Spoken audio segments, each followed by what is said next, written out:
8:13 de la mañana, estamos en vivo. Esto es Buenos Días por VPI TV. Estamos listos para conversar el día de hoy con el doctor Uníades Urbina. Él es pediatra intensivista, vicepresidente de la Academia Nacional de Medicina, exdirector del Hospital JM de Los Ríos en Venezuela y expresidente de la Sociedad Venezolana de Puericultura y Pediatría. Doctor, buenos días, bienvenido. Muy buenos días, Mario, y muchísimas gracias por la invitación. Gracias a usted por estar con nosotros compartiendo con la audiencia. Doctor, para esas personas que todavía tienen dudas sobre la efectividad y los beneficios de la vacunación, quisiera que nos hablara acerca de este tema. ¿Cómo lo ve usted desde su experiencia? Sí, las vacunaciones junto con el agua potable son los mayores avances que ha habido en el último siglo y comienzo de este en cuanto a salud pública. ¿Por qué? Porque con el agua potable bien tratada que llegue por tubería, pues se evitaron muchísimas enfermedades y muertes por enfermedades gastrointestinales, y con la vacuna es lo que popularmente se llama curarse en salud. Si usted puede evitar una enfermedad o evitar que cuando le dé la enfermedad la evolución se agrave, esa es la mejor medicina, la prevención, y por eso las vacunas, insisto, son uno de los mayores avances que ha habido a nivel mundial en cuanto a salud pública. Las vacunas son seguras, son aprobadas por la Organización Mundial de la Salud bajo estrictos controles, y eso hace que la seguridad de una vacuna que un laboratorio determinado produce se traduzca en seguridad a la población que va a recibir este beneficio. Doctor, ¿cuáles son las enfermedades más comunes que pudiese prevenir estas vacunas en Venezuela? Sí, el esquema ampliado de inmunizaciones que conocemos como el PAI, que depende de la Organización Panamericana de la Salud para toda América, hay que decirlo, es un programa que solamente se utiliza a nivel de las Américas. En el esquema nacional de vacunas, que debe ser gratuito y universal, más o menos se vacunan contra 12 enfermedades: tuberculosis, difteria, tétano, toferina, polio, hepatitis B, influenza, en fin, ojalá COVID, por supuesto, ojalá pudiéramos tener ya incluido la vacuna contra el virus de papiloma humano, sarampión, rubiola y papera. Entonces son las vacunas que se previenen o se mitiga un poco la intensidad si llega a dar con estas vacunas. ¿Hay déficit de vacunas? ¿Cómo está desarrollándose el proceso en este momento a nivel nacional? Sí, lastimosamente, la Organización Mundial de la Salud previó que durante y posterior a la pandemia, por supuesto, iban a caer las coberturas vacunales a nivel mundial, porque no había transporte, porque la gente no iba a los hospitales, porque estábamos confinados.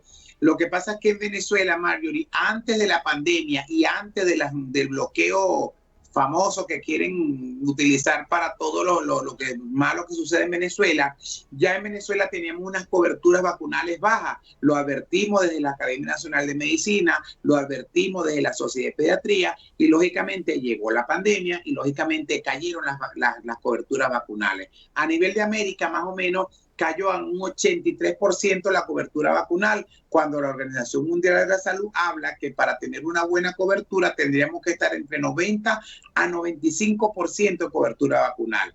Si bien en las Américas cayó a 83, primera vez en la historia desde que está hace más de 30 años este programa en las Américas, es muy grave. Pero en Venezuela particularmente, cuando uno suma, resta y divide las coberturas vacunales que tenemos en Venezuela, apenas llegamos al 50-51%. Quiere decir que el Estado venezolano está dejando de vacunar y de proteger a casi la mitad de los niños venezolanos.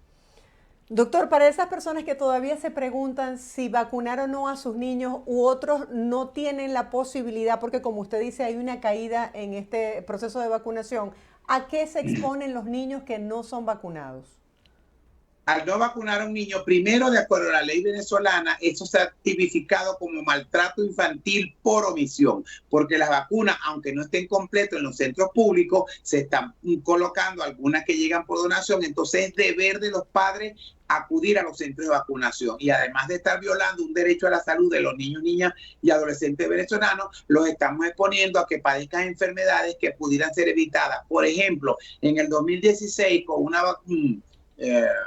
cobertura vacunal tan baja, reapareció la difteria. Teníamos más de 24 años sin tener difteria, que pues, es una enfermedad contagiosa e infecciosa grave que puede ser mortal. Tuvimos una cantidad de casos, más de 1.600 casos después de 24 años. Reapareció el sarampión, que mucha gente considera el sarampión que es una enfermedad leve realmente, pero a pesar de que es una enfermedad leve, conocida antes como de la primera infancia, también puede llegar a complicarse y también puede ser mortal. La varicela, que no está incluido en el programa ampliado de inmunizaciones públicos, pero sí lo recomendamos en la Sociedad de Pediatría, también es una enfermedad leve que puede por contaminación infectar al paciente y conducirlo a la muerte. La vacuna, el nuevo vacunar al niño contra la hepatitis, lo estamos exponiendo que alguna de la hepatitis tipo A, tipo B, sobre todo la B, que puede hacerse crónica, puede afectar el hígado del paciente y así sucesivamente. Al yo no vacunar a la población, al niño, contra esta vacuna, lo estoy exponiendo a que sufra esa vacuna, que en la mayoría de los casos puede ser leve, pero en algunas ocasiones se complica y puede ser mortal. Doctor, cuando una madre tiene a su hijo en Venezuela y no tiene los recursos, por ejemplo, ¿cómo debe hacer para que se le coloque esa vacuna? Si donde está, si está en el interior del país, no disponen de esa vacuna, ¿qué debe hacer? Es muy difícil y muy triste que esa situación se plantee día a día en Venezuela. Afortunadamente, en algunos estados fronterizos, sobre todo Táchira, Mérida y alguna parte de Trujillo, que pueden desplazarse a través de la frontera de Táchira, el Estado colombiano en la ciudad de Cúcuta, gracias a Dios, nos está atendiendo y ha colocado una cantidad de vacunas a estos pacientes que no teníamos o no tenemos las vacunas. En el estado Zulia también podemos cruzar, pero eso no es la mayoría de la gente. No todo el mundo puede cruzar frontera para vacunar a los niños. ¿Qué le queda? Le queda ir a la consulta privada, donde evidentemente los pediatras o los médicos vacunólogos compran las vacunas importadas y son costosas, más o menos rondan entre 80 a 100 dólares y sabemos que en Venezuela la capacidad adquisitiva de la canasta básica es muy baja, por lo tanto muchísimas personas que no puedan cruzar frontera tampoco pueden acudir a consulta privada a colocarle la vacuna a sus hijos y están quedando desprotegidos aunque la familia tenga la intención de vacunar. Por eso el llamado que siempre hacemos al Ministerio Popular de la Salud de Venezuela en que debe comprar las vacunas en cantidad, de calidad y de forma continua para poder tener este beneficio todos los pacientes. 80 a 100 dólares cada vacuna, doctor. Y algunas un poco más dependiendo de la vacuna nueva contra el VPH, virus papiloma humano, que tiene 9 serotipos, puede costar hasta 120, 200 dólares. Es terrible la situación en Venezuela cuando por ley venezolana, por ley de constitución venezolana y ley de inmunizaciones, las vacunas son beneficios que deben ser gratuitos y universales. Acaba de tocar un punto bien importante que es la calidad de esas vacunas. Esas vacunas tienen que tener un control. ¿Quién verifica que sean de calidad? ¿Se mantiene en la cadena de frío? ¿Cómo es el tema en relación a la calidad de las vacunas?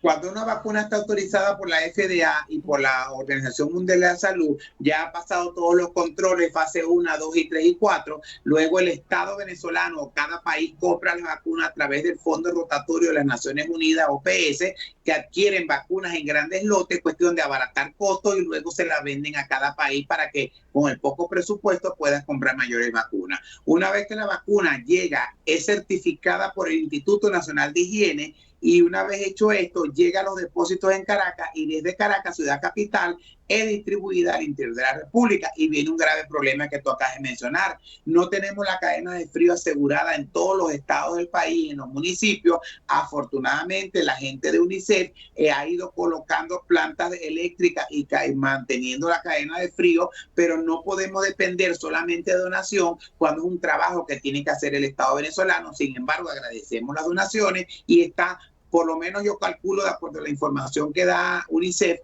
más o menos un 60% la cadena de frío asegurada, pero quedan entonces estados y municipios sin eso. Y otro grave problema, Mario, llegan las vacunas y entonces no hay gasolina para surtir los camiones que deben llevar las vacunas al interior de la República, y a la fecha para un país de 28 millones solo hay 2 unidades de camiones refrigeradas para transportar la vacuna desde Caracas, que es el centro de acopio, a los centros de acopio regional. Entonces tenemos un juego trancado. El Estado venezolano no compra las vacunas. Las vacunas que se pusieron en el año 2022 y 2023 ha sido por donación de UNICEF, OPS, Cruz Roja.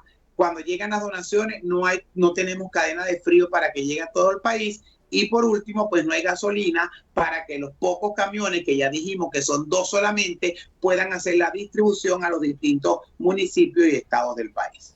¿Qué pasa si esa vacuna pierde la cadena de frío? ¿Cuál es el efecto que pudiese tener en el niño? Al perder la cadena de frío, la vacuna se inactiva y entonces ya se convierte prácticamente en nada, en agua, pues por decirlo así. Entonces una vacuna debe mantener, dependiendo del tipo de vacuna, -8, -2, una temperatura adecuada, y al no cumplirla, por lo tanto se inactiva, y así usted se la ponga al paciente, no va a tener el efecto protector o no va a tener ningún efecto protector. También hacemos hincapié en que una vez que lleguen las vacunas a los centros de acopio a nivel regional, cuando se hace la campaña de vacunación, debe haber las cavas refrigeradas portátiles adecuadas. No sirve una cava común y corriente que la gente lleva para sus paseos al campo, a la playa, porque tienen que ser unas cavas eléctricas que mantengan un tipo de temperatura adecuada y las vacunas puestas en un lugar preferencial para que puedan mantenerse la actividad de esta vacuna. Doctor, ¿cuáles son esas vacunas más importantes que debe estar pendiente la madre para colocarle al niño y si eso ha tenido alguna variación? Marjorie, todas las vacunas, y yo entiendo tu pregunta, pero para una madre, para el médico pediatra, todas las enfermedades prevenibles por vacunas son importantes, por lo tanto, todas las vacunas son necesarias e imprescindibles. Pero si usted me pregunta en los actuales momentos de todas estas vacunas, Doctor, ¿cuál sería la más yo le imprescindible? entiendo, pero también hay una realidad, que es que no todo el mundo tiene acceso a las vacunas ni todo el mundo puede comprarlas. Una persona, por ejemplo, de una comunidad indígena que no tiene de pronto los recursos, ¿cómo hace?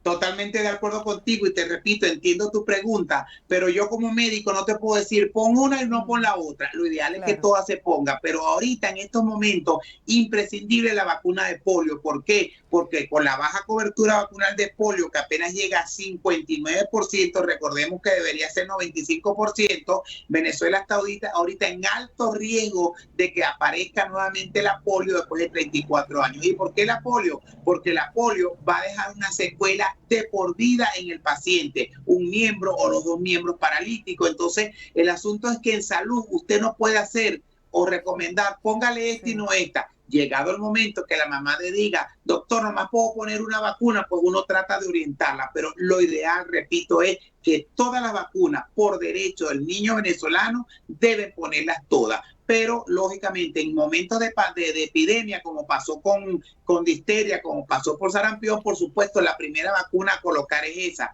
pero debe ser todo el esquema. Por lo tanto, el llamado siempre es al Ministerio Popular de Salud, que debe comprar cantidad suficiente para cubrir a toda la población infantil que requiera en ese momento. Claro, doctor, entiendo su punto. Cuando se trata de salud no se puede priorizar una cosa sobre la otra porque todo es importante. Le entiendo. Claro, doctor, te puedo poner un ejemplo. La vacuna contra meningococos, que está incluida en el esquema amplio de inmunizaciones, apenas en Venezuela, afortunadamente, es 0,1% de la población que puede cubrir que puede sufrir de meningitis por alguno de los 4 serotipos. Entonces yo te puedo decir, bueno, es más común la polio, sarampión, pero a una familia que un paciente a su hijo le dé meningitis por meningococo y pueda fallecer o puede quedar imputado, ese 0,1% se convierte en el 100% para esa familia. Entonces, la idea es que exija al pueblo venezolano, tiene el derecho y tiene el deber de exigir a las autoridades de salud que le coloquen las vacunas, todas las vacunas incluidas en el programa ampliado de inmunizaciones. Ha tocado otro punto muy importante, que es la campaña de vacunación. ¿Está verdaderamente la población venezolana informada sobre lo fundamental que es vacunar a sus hijos? Realmente no. Si bien las sociedades científicas como Sociedad de Pediatría, la Sociedad de Infectología, la Academia de Medicina, hacemos nuestro trabajo, nosotros no tenemos acceso al 100% de la población, cosa que sí tiene el ministerio a través de la radio comunitaria, televisión. Entonces falta que usted informe a la población la necesidad y que de vacunar a sus hijos, que le dé confianza que las vacunas son seguras, pero al no ver información, la gente empieza a elucubrar muchas cosas de que si las vacunas son chimbas, que si las vacunas vienen de la India. Es verdad, hay mucha desconfianza con las vacunas que vienen de la India, pero repito, la Organización Mundial de la Salud, una vez que aprueba una vacuna, un medicamento, han pasado todos los filtros y control. Entonces hace falta una campaña de información, porque nada hago yo con tener la nevera llena de comida y nadie en mi casa sabe que hay comida y se va a perder la comida en nevera. Eso sucede igual con las vacunas. La gente tiene que empoderarse, tiene que conocer que existe un programa ampliado, que puede acudir a los centros de vacunación, que digan en cuáles centros de vacunación están las vacunas, para que la gente no vaya, haga el esfuerzo de trasladarse y cuando llegue o esté cerrado, no hay luz, porque no hay plantas, no hay vacuna. Entonces todo eso debe ser una campaña que debe estar contemplada dentro de los presupuestos cuando uno hace una programación de vacunas en algún país. ¿Y se está haciendo en este momento la solicitud de mayor apoyo por parte de esas organizaciones que usted hablaba, como la UNICEF, organizaciones internacionales? Y en el caso del sector empresarial en Venezuela, ¿pueden sumarse a la dotación de estas vacunas? Sí, comenzando por esta última parte de la pregunta, la gente de Fedecámara se han puesto a la orden al gobierno nacional para ellos contribuir con dinero para comprar vacunas, cosa que no ha sido respondida por el Ministerio Popular de la Salud. Y en la parte de que los apoyos, sí, realmente hay un mecanismo que se llama Gavi, con B corta, o V, de la Oficina Panamericana de la Salud, que firmó un convenio con el Estado venezolano que se basa en que, como tenemos 2 años que por una deuda de apenas $10 millones, Venezuela no ha pagado al fondo rotatorio de vacunas, por lo tanto no han llegado las vacunas aquí a Venezuela. Entonces, y las pocas que se han puesto, repito, es por donación de estos entes internacionales. Entonces, el mecanismo Gavi de la OPS invitó al gobierno nacional y le dijo: yo, mecanismo Gavi, le voy a comprar las vacunas todas para el programa de inmunizaciones para el año 2003, con el compromiso que el Estado venezolano, por supuesto, debe comprarlas de 24, 25, 26 sucesivamente, para poder cubrir y no se pierda la inversión. Ese convenio se hizo, el mecanismo Gavi va a comprar la vacuna, aunque ya se va a acabar el año y no han llegado, porque hay una limitante. Volvemos al problema de la cadena de frío. Una vez que llegue la cantidad de millones de dosis que lleguen a Caracas, entonces no va a haber cómo asegurar la cadena de frío ni cómo trasladar las vacunas, porque no hay gasolina en un país petrolero. Entonces tenemos el juego trancado. Pero sí se han hecho muchos esfuerzos y las empresas, los organismos internacionales están dispuestos y de hecho están colaborando con la salud del pueblo venezolano. Doctor, gracias por su tiempo y por compartir con la audiencia toda esta información que es tan importante relacionada con la salud de los niños a través del proceso de vacunación. ¡Feliz día! Feliz día, muchísimas gracias. Estábamos conversando con el doctor Uníades Urbina. Él es pediatra intensivista, vicepresidente de la Academia Nacional de Medicina y exdirector del Hospital JM de Los Ríos en la ciudad de Caracas. A esta hora hacemos una breve pausa comercial, les presentamos el pronóstico del tiempo en América Latina y ya, en breve, tiempo de recargar cafecito, estaremos de vuelta con más información.